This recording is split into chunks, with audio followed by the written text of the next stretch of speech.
अनेक चित्कार आमर चित्कार गुम्फारे अनेक प्रतिध्वनि पड़ी किंतु तापरे सब स्थिर जहाँ जमी थिला ठीक सेमिति अबारित अप्रतित जदि सब बदली जाए ताले मुंडर दाम 10,000 स्वर्ण समस्ते समस्ते तुम पड़ी हो तो मुंडर मनुष्य मुंड हे से माने कथा कहि परिबे हसी परिबे कांदी परिबे रागी परिबे हम बड़ी समस्त अतीत जानिबे भविष्य रो स्वप्न देखिबे समस्त सिधाई क्या हेबे मुक्ति रे हम देखिबे जीवा समान तो सार्थक हबो आमे गुम्फार अंधार भीतर मुक्त हबो निर्जन गुम्फारे निर्वासित बेला आज तमे प्रथम थर पाई गुम्फा बाहर बुझिबो तमे गपर ठानु हम प्रहर गमी हम अपेक्षा करिबु से दिन जो दिन तुम आसीबो हातरे तमर दिबो मुक्ति रो सनम तालि गफरू के प्रमाण सर गोटे उपमुखा धरको केदी पकेई जाउची नमस्कार जाउची रोहा और अरविंद बेड़ा बेड़ी शादी करे वो ठिकाने तक पहुंची तमे तो ठिकाना जानो जदि भूली जाए गो ठिकाना तैयार कर दे ता लोकमान कोन हबो ओटमा मानकर भविष्य समाने केमिति बदली मत एटे बुझे मुह बदले राज्य बदले ता राज्य बदले मुह बदले मंजीरु गच्छ ना गच्छरु मंजी वाह बढ़िया राजनीतिक प्रश्नटे पचार किंतु से उत्तर मुझे वे तो समय उत्तर किंतु मुह कौन होची मथा वर्ते रखतुई मुह बाटे चल जाए रुहा बड़े का जाई करी तम संगे आमे देवी पछी देवी हां देवी या सागर तो गुम्फा भीतर एते दिन धरि पटि आसीबो यार हाथ में तुम ओटो मोर मଣିଷ होइयो आउ से पहुंची कोई का हाथ बाजी समस्त खबर समस्त बदल छाड़ बड़ ता हाथ बदल कि तो बहुत लोकर मंगल पाई काहाकु ना काहाकु बड़ी पड़ी को हबो ताले ता से बड़ी क्या हो देवी ना मु भाबुची सेठी कथा कहि परथंता हाथ स्पर्श कर ते कंठर स्वर समस्त समूह भागे बदलिया तो मोर भाषा ते कानितवा गारर अर्थ अनेक जन पचारि आपण मन ता विषय मते किछि कहना कहिबा दरकार पड़ी नथला आमे भाबिथेलु तम परी जण जण को गुम्फा भीतर को डाकी आनी मनुष्य मुंड को बधाई दो किंतु जो माने बदलिले सेमाने राजधानी जाई आउ फेरले सेही पे ठीक करू एथरा से तम संगे लिखो निजको तो परिगला शक्ति नहीं सेत्र पुर से कथा कहि पर नथवा झियटा किंतु से कथा कहबो ता कानितवा गारर अर्थ सेमाने मुक्तिर इतिहास सब जणा पड़िबो तेणु से तम संगे जीव जदि ता विषय में कुछ न जाने सत कोची ताकि केबे नहीं करिबि या तको नहीं आसा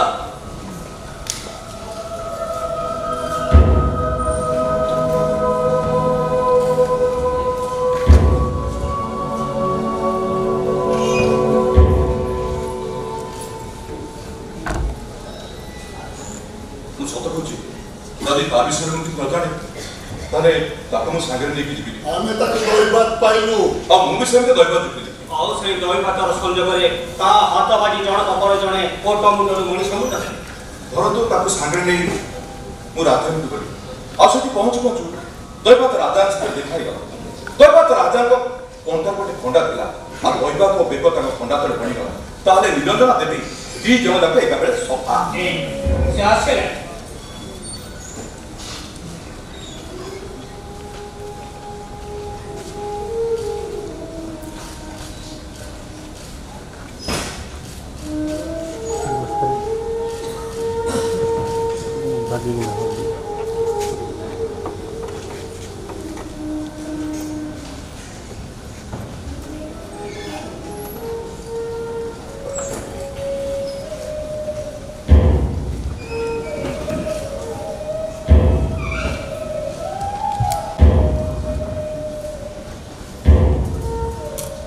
आज पर्यंत ताको किछु पचाइबार सुযোগ देथिले आज किछु पचाइ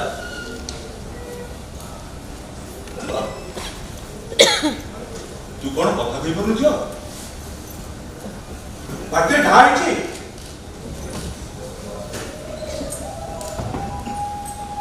कोड़ा फुली छी कोड़ा के चटकी छी अजथारे पचारु छ हमें अनेक चेष्टा करियो कोड़ा किछि नहीं तो पाई से सब बेले थी गार कहीं करू बा किछि लेखुची ଯାହା ଆମେ ବୁଝିପାରୁ ତା ଲେଖା ଭିତରେ ସେ କିଛି ଇଙ୍ଗିତ ଦେବାକୁ ଚାହୁଁଛି ଆମେ ପଢ଼ିପାରୁ।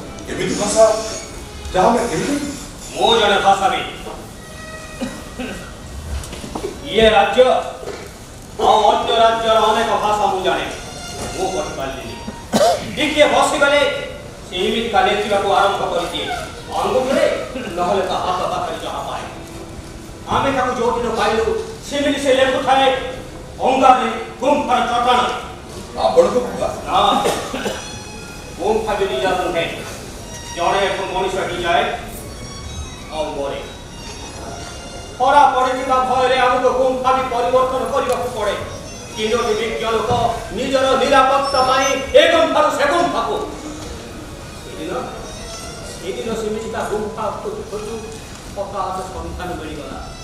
ଆମେ ସେଇ ଅନ୍ଧାର ଭିତରେ ହାତରେ ଦୀପଟିଏ ଧରି ଗୁମ୍ଫା ଭିତରକୁ ନଇଁ ନଇଁ ଚାଲିଲୁ।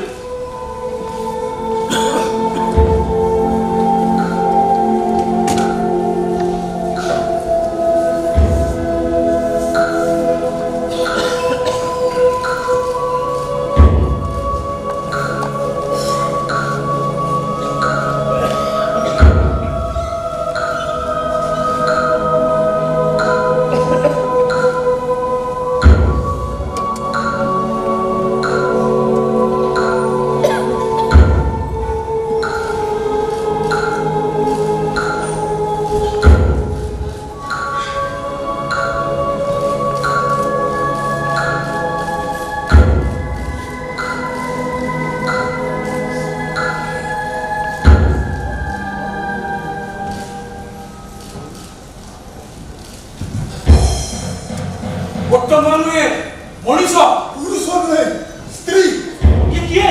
ଏ ରାଜ୍ୟରେ ନୁହେଁ ହେଇଥିଲେ ଉତ୍ତମ ହେଇଥାନ୍ତା। ହେଇଥିଲେ ଗୁମ୍ଫା ସନ୍ଧାନ ପାଇନଥାନ୍ତା। ଆଉ ସନ୍ଧାନ ପାଇଥିଲେ ଏଠିରେ ବସି ରାଜାକୁ ଯାଇ ଖବର ଦେଇଥାନ୍ତା। ଇଏ କିଏ? ଇଏ କିଏ? ସେ କଣ ଲେଖୁଛି? କିଛି ବୁଝି ହଉନି।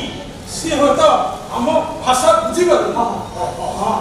ଇଙ୍ଗିତ କଲେ ହୁଏତ ବୁଝିବ। ହଁ ହଁ ହଁ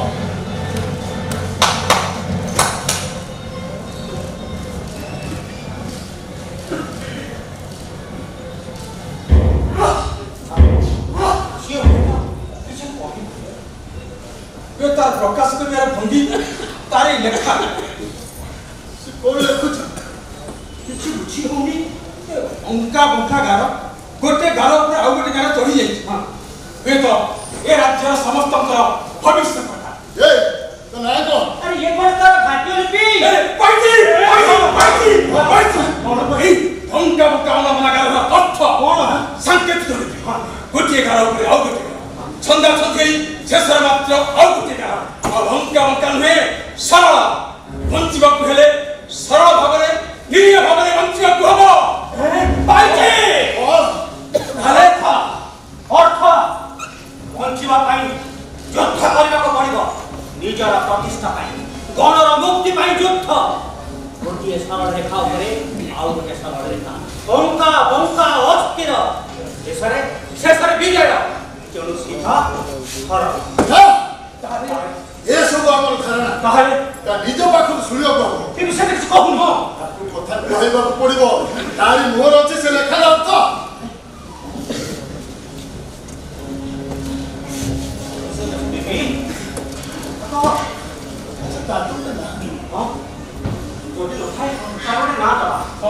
ଆଜିଠୁ ଏ ଗୁମ୍ଫା ତାର ଜନ୍ମ ହେଲା। ଆମର ଆବିଷ୍କାର ପରଠୁ ରମା, ଲକ୍ଷ୍ମୀ, ଦୁର୍ଗା। ଆଚ୍ଛା ଆମେ ଧରି ଦେଇଛେ ସେ ଦୈବ ପ୍ରେରିତ। ତେଣୁ ତା ନାଁ ଦିଆଯାଉ ଦେବୀ। ଦେବୀ। ଦେବୀ ଦେବୀ ଦେବୀ ଦେବୀ ଦେବୀ ତୁ କଥା କହୁନୁ କାହିଁକି? ତତେ ଆମେ ଖାଇବାକୁ ଦେବୁ, ପିନ୍ଧିବାକୁ ଦେବୁ, ସୁଖ ଓ ଆନନ୍ଦରେ ରଖିବୁ। କଥା କହ। କଥା କହ ଦେବୀ, କଥା କହ। ତତେ ଆମେ ସବୁ ବିପଦ ରକ୍ଷା କରିବୁ। ଆମେ ମୁକ୍ତି ହେଲେ ତତେ ଏ ରାଜ୍ୟରେ ପ୍ରତିଷ୍ଠା କରିବୁ। କଥା କହ। କଥା କହ କଥା କହ ଦେବୀ। କଥା କହ। ଯଦି ତୁ ଗାରରେ ଆମ ସମସ୍ତଙ୍କର ମୁକ୍ତିର ସୂତ୍ର ଲେଖା ହେଇଛି ତା ତୁ କହିଛି। କଥା କଥା କଥା କହ ଦେବୀ। କଥା କଥା କହ। କହ। ଏତେ ପରେ ବି ତୁ କିଛି କହିଲେନି। ଏମିତି ସାଧାରଣ କିନ୍ତୁ ତା କଥା କହିବାର କୋଉଟା ଗୋଟେ ସୂତ୍ର ଅଛି। ମୋ କଥା ମାନିବ। ତାକୁ କଷ୍ଟ ଦିଆଯାଏ। ହଁ, କଷ୍ଟ ଦିଆଯାଏ। କଷ୍ଟ ଦିଆଯାଏ। ସେ କଷ୍ଟ ରହିବ। ଦେବୀ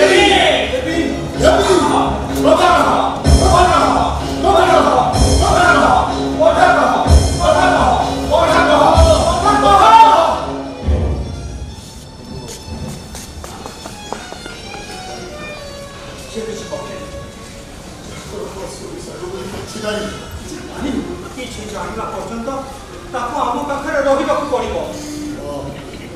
ଅପେକ୍ଷା କରିବାକୁ ପଡ଼ିବ ସେ କଥା କହିଲା ପର୍ଯ୍ୟନ୍ତ। ଅପେକ୍ଷା ଖାଲି ଅପେକ୍ଷା।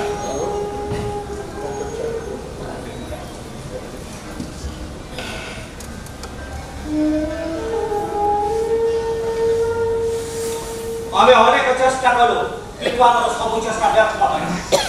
କିନ୍ତୁ ଆମେ ଜାଣୁ ତା କଥା କହିଲେ ଲୁଚି ରହିଛି ଆମର ମୁକ୍ତି ଓ ସବୁ ଭାବରେ ଗୋଟମାନଙ୍କର ମଣିଷକୁ ରୂପାନ୍ତରଣ। ଆମେ ହସିବାକୁ ଚେଷ୍ଟା କଲୁ, ସେ ହସିଲେ। ଆମେ କନ୍ଦେଇଲୁ, ସେ କାନ୍ଦିଲାନି। ଭୟ ଦେଖେଇଲେ ଡରିଗଲାନି। ଆମର ମନେ ହେଲା ତାର କଥା କହିବା ନିହାତି ଦରକାର। ଏ ଗୁମ୍ଫାର ଅନ୍ଧାର ଭିତରେ ନୁହେଁ, ଖୋଲା ପଡ଼ିଆରେ ସମସ୍ତଙ୍କ ଭିତରକୁ ଚାଲିଗଲେ ସେ କଥା କହିବ। ହୁଏତ ତା କଥା କହିବା ଭିତରେ ଅଛି ଆମ ସମସ୍ତଙ୍କର ମୁକ୍ତିର ସୂତ୍ର। ଉପାୟ ଖୋଜିବାକୁ ଲାଗିଲୁ। ତାକୁ ବାହାରକୁ ଯିବାକୁ ହବ, କିନ୍ତୁ କେମିତି ଯିବ, କାହା ସାଙ୍ଗରେ? ବହୁତ ଚିନ୍ତା କରି ଶେଷରେ ଠିକ୍ କଲୁ ଆଉ ଜଣକୁ ଏ ଗୁମ୍ଫା ଭିତରକୁ ଆଣିବାକୁ ତାକୁ ମଣିଷ କରିବାକୁ ପଡ଼ିବ। ତାରି ସାଙ୍ଗରେ ଦେବୀକି ଛାଡ଼ି ଦିଆଯିବ। ହେଲେ ମୋରି କପାଳ ଫାଟିଲା ସିନା ଦେବୀ କିଏ ଜଣା ପଡ଼ିଲାନି।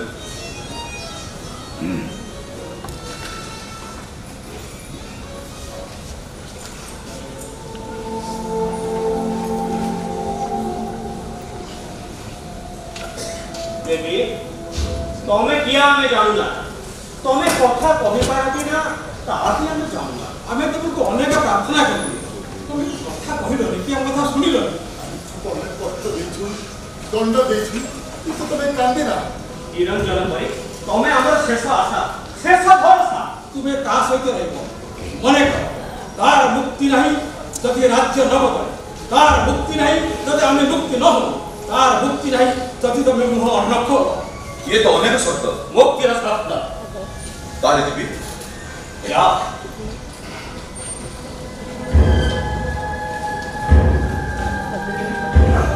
ଶୁଣ, ତାକୁ ଯେମିତି କାହାରେ କଥା କହିବାକୁ ପଡ଼ିବ, ତା ବାଟେଇ ଖୋଲିବାକୁ ପଡ଼ିବ।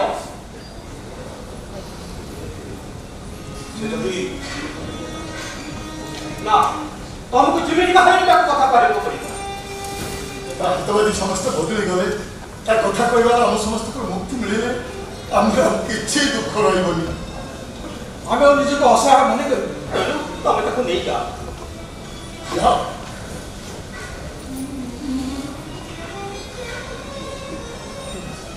ଆଜି ଝିଅ ନୁହେଁ ଦେବୀ। ଆସ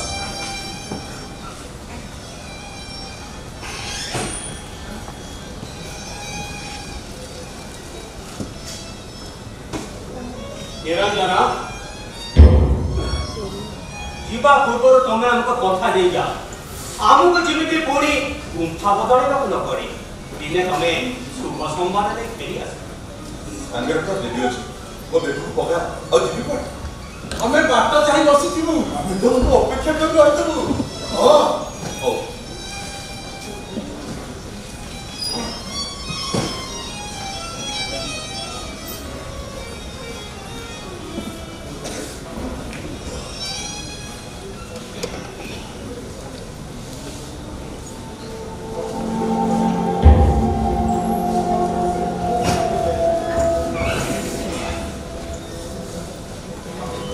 ଆମକୁ ପୁଣି ଅପେକ୍ଷା କରିବାକୁ ପଡ଼ିବ। ଏଇ ଗୁମ୍ଫାରେ ଅନ୍ଧାରରେ ସିଧା ହେଇ ଠିଆ ହେବାର ଉଚ୍ଚତା ନାହିଁ।